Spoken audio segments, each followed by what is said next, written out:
ข่าวเศร้ามือนี่สาวลาวลายที่สองดับคาโรงพยาบาลสู้ต่อบาดพิษบาดแผลไฟลวกไฟไหม้บ่ได้ก็เลยต้องจากไป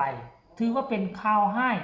ของพี่น้องประชาชนลาวและประชาชนไทยได้รับการยั่งยืนเคสนี้จากอาจารย์ติ้งลีกู้ภัยมูลนิธิยูทีกาฬสินธุ์นั่นเองสบายดี FC แฟนคลับทุกทานมาพบมาพ่อกันคลิปนี้จะพาทุกคนไปติดตามเรื่องราวของไฟไหม้ห้านเหล้าอยู่ที่เขตลาดพร้าวกทมประเทศไทยที่เกิดขึ้นมือก่อนนี่ทานผู้ชมถือว่าเป็นข่าวโด่งข่าวดังกันไปทั่วโลกแล้วตอนนี้เนาะเรื่องไพ่ใกล้โตของวัยรุ่นวัยหนุ่มสาวยิ่งสาวทานผู้ชมไพ่จะไปคิดเฮาไปนั่งกินดื่มสร้างสรรค์กันอยู่ดีๆเนาะมันจะมีควันไฟพวยพุ่งออกมาแล้วก็พากันหนีออกมาบ่ทันทั้งที่สภาพแวดล้อมแล้วก็มีประตูออกตั้งมา2 ทางแต่ว่าเป็นอย่างคนจึงออกมาบ่ได้คนจึงออกมาบ่ทันหลายคนก็บอกว่าได้ยินข่าวว่าเจ้าของห้านเขาเจ้าปิดประตูต้องให้จ่ายเงินก่อนจึงให้ออกมาให้เช็คบิลก่อนจึงให้ออกมานี่มันเป็นมูลความจริงหรือบ่มีมูลความจริงกันแท้ท่านผู้ชมคันถ้าหากว่าเรื่องนี้เป็นเรื่องจริงนี่ก็ถือว่าเจ้าของสถานที่ควรจะติดคุกตลอดชีวิตบ่ควรที่จะได้ออกมาเลยเพราะว่าชีวิตของคนที่สูญเสียไปนะมันบ่ได้แม่นน้อยๆใดบ่ได้แม่นน้อยๆมันเป็นร้อยแล้วบ่มื้อวานนี่คือมี62 63คนมามื้อนี้บ่มันเป็นร้อยแล้วบ่แต่ว่าชัดเจนที่สุดเกี่ยวข้องกับนักท่องเที่ยวชาวลาวก็ดีเนาะเป็นพี่น้องชาวลาวก็แม่นเพราะหลายคนบางคนก็เฮ็ดเวียกอยู่ในหั่นบางคนก็ไปเที่ยวเพราะฉะนั้นแล้ว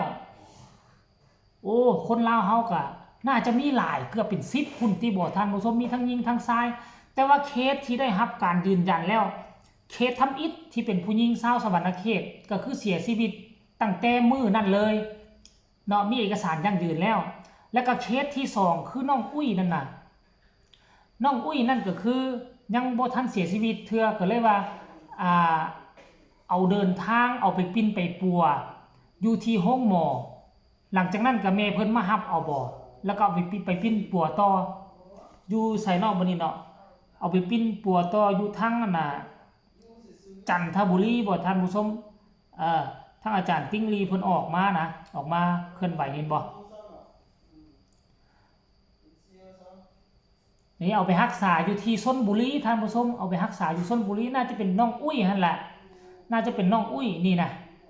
เอาคือสิเป็นแม่เพิ่นเอามารักษามารับเอาไปรักษาอยู่ชลบุรีแล้วก็เสียชีวิตไป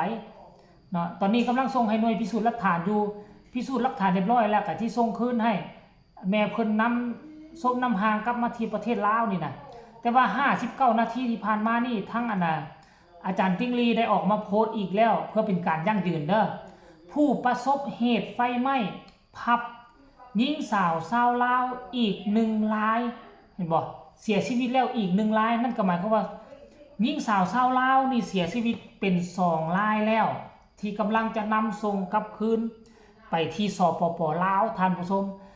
แล้วยังมีอีกหลายเคสเลย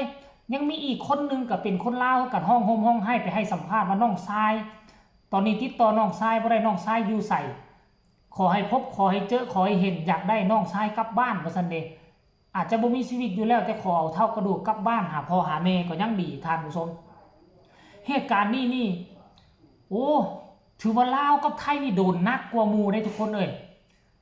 ชาวลาวชาวไทยนี่หนักกว่าหมู่หลายกว่าหมู่ซ้ำตามที่ค่อยเบิ่งไม่สังเกตเบิ่งน่ะขนาดไฟไหม้เพียงแต่มือ2 มือได้รอท่าหน่วยพิสูจน์หลักฐานรอท่าเขาเจ้าเก็บหลักฐานเก็บ DNA ค่อยคิดว่าเดี๋ยวว่าได้คนลาวจะฟาดไปเป็นฮอด20คนนี่ห่วยคือนักได้ก็คือว่าหลายเคสนั้นเป็นเคสโด่งเคสดังแล้ววันนี้คนลาวคนไทยกับวัฒนธรรมประเพณีกันเว้ากันจาคล้ายๆกันแล้วประเทศติดกันมันมีกันไปมาหาสู่กันมันหลายอยู่แล้วท่านผู้ชมเอ้ยเอาเดี๋ยวมาฟังคำคิดคำเห็นหลังจากอาจารย์ติ้งลีโพสต์แบบนี้แล้วทั้งพี่น้องป้องปายชาวลาวชาวไทยมีคำคิดคำเห็นแนวใดต่อเหตุการณ์นี้ต่อการจากไปอีกคนหนึ่งของหญิงสาวชาวลาว ที่เป็นผู้ประสบภัยอยู่ในโรงเหล้าลาดพร้าวกทม